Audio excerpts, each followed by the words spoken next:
क्या शिवपाल यादव इस चुनाव में अपनों के लिए मुश्किलें खड़ी करेंगे? ये सवाल समाजवादियों को परेशान कर रहा है। शिवपाल ने अपने घर की लड़ाई को धर्म युद्ध कहा है। शिवपाल के लिए अगर ये वाकई धर्म युद्ध है तो इसका धनुषधारी कौन है और महाबली कौन?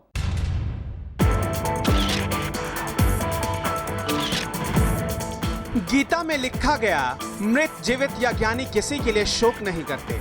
शिवपाल को अब यह दिव्य ज्ञान प्राप्त हुआ, ऐसा दिव्य ज्ञान कि अपनों से महाभारत के लिए बाजूबंद और कटिबंध पहनकर तैयार हो गए।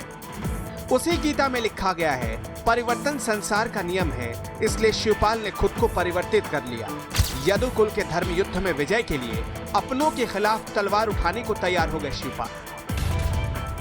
हमने तो देखा भी है और झेला भी है, और आज भी हम जो झेल रहे हैं कहीं न कहीं भ्रमित किया है।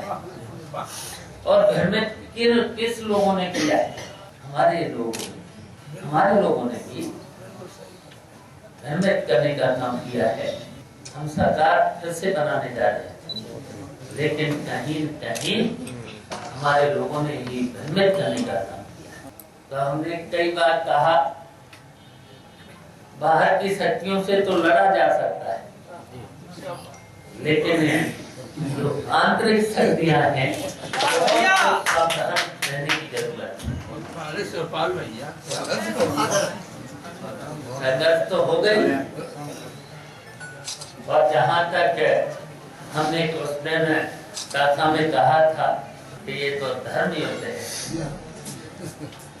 धर्म युद्ध में निश्चित जीत हमारी हो। सैफई के महाभारत में शिवपाल अकेले पड़ गए थे। सामने थी अखिलेश की पूरी सेना।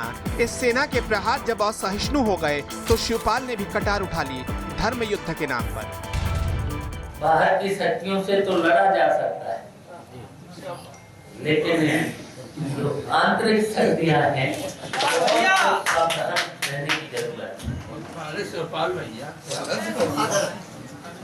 संघर्ष तो हो गई, और जहाँ तक हमने उस दिन प्रार्थना में कहा था कि ये तो धर्म युद्ध है, धर्म युद्ध में निश्चित जीत हमारी हो। वैसे इस धर्म युद्ध का इशारा तो साल 2016 के आखिरी दिन ही शिवपाल ने कर दिया था, जब उनके दिल की बात जुबां पर आई। ये रिश्ते, ये नाते, ये भाई भतीजा, सब बातें ही तो थी। इन बातों का क्या?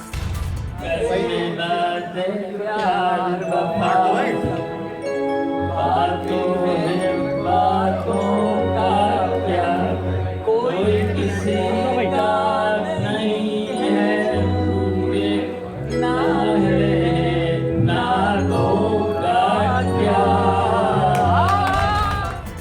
तो सवाल बड़ा है कि अगर ये धर्म युद्ध है तो इस धर्म युद्ध का धनुर्धर कौन होगा और कौन नायक होगा?